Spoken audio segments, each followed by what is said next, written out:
मानसिक तौर से इंसान टूट जाता है। एक इंसान का विकलांगता के साथ जीना कितना मुश्किल होगा। कभी कभी ये भी लगता था कि क्यों बचे ही, खत्म ही हो जाना चाहिए था। फिर वही ना, मौत तो आती नहीं इतनी जल्दी, नहीं कुछ और हिस्ट्री लिखनी थी। तब मैंने हॉस्पिटल के बेड से डिसाइड किया कि लाइफ का सबसे टफ गेम करना है। जिस टफ गेम की बात अरुणिमा जी कर रही हैं, वो किसी के लिए भी खेल पाना आसान नहीं है।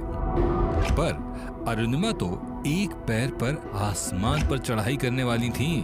उन्हें जाना था दुनिया के सबसे ऊंचे पहाड़ माउंट एवरेस्ट की चोटी को फतेह करने। अरुणिमा ने ठान लिया था अपने डर को जीतने का और अपनी कमजोरी को हराने का। पर जब अरुणिमा के इस लक्ष्य के बारे में लोगों को पता चला तो लोग उन्हें पागल समझने लगे। 8,848 मीटर की ऊंचाई तय करना कोई आम बात थोड़ी है। मनोरोग चिकित्सक को भी बुलाया गया, पर कुछ अपने थे जिन्हें अरुणिमा पर पूरा भरोसा था। सब कोई मुझे पागल बोलता था। ठीक है, मुझे अब जब पागल बोल ही दिए तो क्यों ना, क्योंकि अगर आप इतिहास उठाकर देखें तो एक पागल ही इतिहास बनाता है जिसने भी किया है, क्योंकि किसी भी काम करने के लिए पागलपन होना जरूरी होता है। तो मेरा परिवार जो है ना, जिसके पास भाई का इतना ज़बरदस्त सपोर्ट हो, बहन का इतना ज़बरदस्त सपोर्ट और माँ का इतना ज़बरदस्त सपोर्ट, इवन पिता जैसे ब्रदर इन लॉ का भी सपोर्ट हो, तो उसको कोई नहीं रोक पाएगा। तो मेरी इस जर्नी का अगर बात करें, जैसे होता है ना, हीरो पर्दे के आगे होता है और पर्दे के पीछे वाले जो हीरो हैं वो ये लोग हैं। अरुणिमा में आत्मविश्वास की कोई कमी नहीं थी, और जब उस आत्मविश्वास में अपनों का विश्वास जुड़ा तो अरुणिमा की हिम्मत और बढ़ गई और फिर शुरू हो गया माउंट एवरेस्ट की चोटी पर पहुंचने का असाधारण सफर। एवरेस्ट चढ़ने के इरादे को कामयाब करने की राह में अरुणिमा ने अपना पहला कदम उठाया। उन्होंने उत्तरकाशी के नेहरू इंस्टीट्यूट ऑफ माउंटेनियरिंग से कोर्स किया। इस सफर में उनकी मार्गदर्शक बनी माउंट एवरेस्ट चढ़ने वाली पहली भारतीय महिला बछेंद्री पाल जी। अरुणिमा ने 2012 में बछेंद्री पाल जी के ट्रेनिंग कैंप का हिस्सा बनकर शुरू कर दी एवरेस्ट की चढ़ाई। पहली बार मैंने इतने करीब से पहाड़ को देखा था।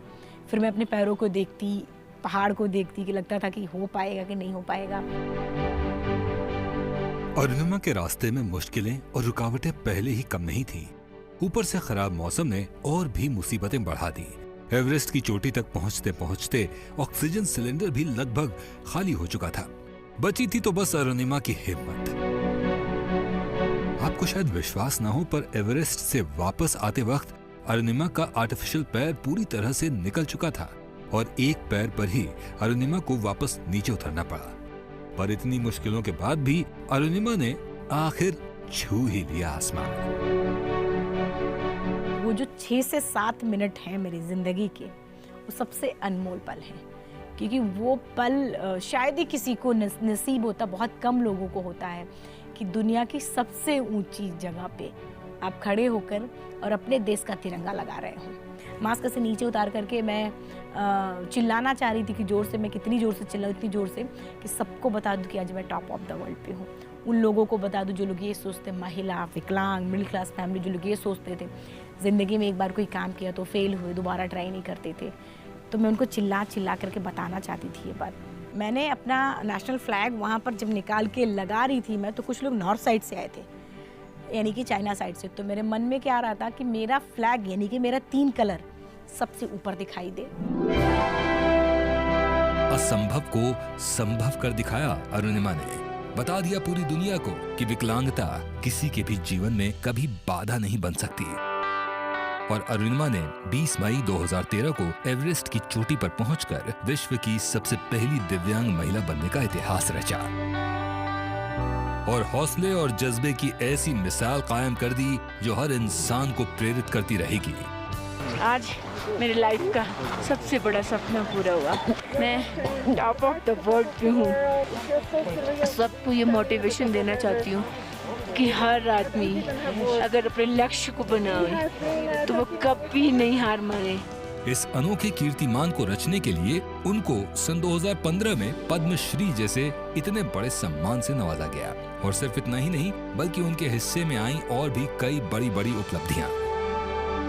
पूरी पीढ़ी को प्रेरित करने के बाद अब अरुणिमा का ख्वाब था कि वो देश के दूसरे दिव्यांगों को भी सशक्त करें, और उसी का नतीजा है ये स्किल डेवलपमेंट इंस्टीट्यूट, जिसका नाम है अरुणिमा फाउंडेशन। इस फाउंडेशन को साथ मिला नेशनल स्किल डेवलपमेंट कॉर्पोरेशन का। 2011 में इसको रजिस्टर्ड कराया था। इसका मकसद यही है कि जो बच्चे हैं, हमारे जो दिव्यांग बच्चे हैं, इनको समाज की मुख्य धारा से जोड़ने का, और क्योंकि समाज में एक जगह बनाने के लिए, क्योंकि दिव्यांगता को लोग हे दृष्टि से देखते हैं, तो इनको लोग बहुत ज़्यादा जगह नहीं देते हैं, और बस उनको एक प्रधानमंत्री कौशल विकास योजना के तहत उनको समाज की मुख्य धारा से जोड़ने का है। इस ट्रेनिंग संस्था में प्रधानमंत्री कौशल विकास योजना के तहत चलाए जाते हैं 3 प्रोग्राम: हॉस्पिटैलिटी, रिटेल और इंफॉर्मेशन टेक्नोलॉजी।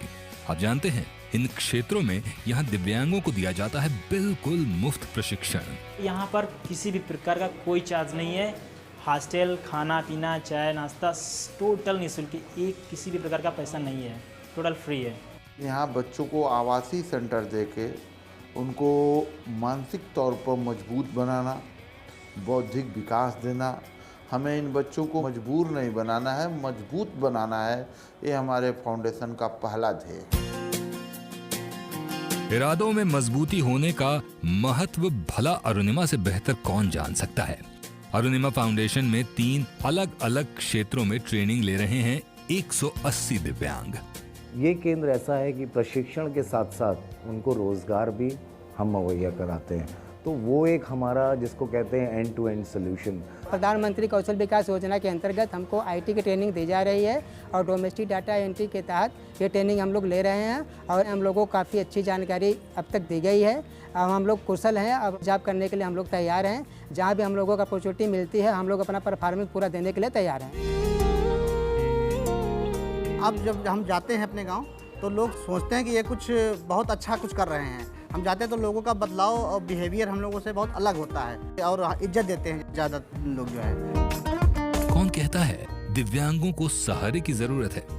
इन्हें तो बस समझने की जरूरत है। कैसे सो जाए वो आंखें जिनमें ख्वाब हैं, गुनगुना कर ही रहे। संजय कुमार सिंह, सचिन द्विवेदी और उमेश कुमार जैसे तमाम युवा ऐसे प्रशिक्षण से बदल रहे हैं समाज का नजरिया, बन रहे हैं अपनों की रोजी रोटी का जरिया, और साथ ही दूसरों को भी प्रेरित कर रहे हैं। कह दो आसमान से है तैयार हम। विकलांगता नो डाउट जब हम इस तरीके की घटना होती है तो एक अभिशाप के रूप में होती है, नो डाउट एक अभिशाप है, लेकिन हम अपने उसको कर्मों से वरदान के रूप में बदल सकते हैं।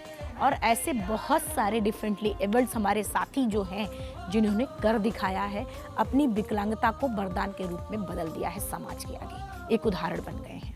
हर मुश्किल आसान हो जाती है जब आपके पास है मनोबल। तरक्की का शिखर छू सकते हैं जब आपके पास है कौशल। स्किल इंडिया, कौशल भारत, सोशल भारत। वाह, तो देखा आपने, लखनऊ से जो दिल्ली की मंजिल हो सकती थी वो बन गई माउंट एवरेस्ट की। अरुणिमा की हिम्मत से उसके टूटे हुए पैर दुनिया के सबसे बड़े पहाड़ को चढ़ने से रोक नहीं पाए। आखिर उसने एवरेस्ट से भी ऊंचा पहाड़ उस रात पार किया जिस रात वो ट्रेन से फेंकी गई थी। अरुणिमा, आपको हमारा सलाम।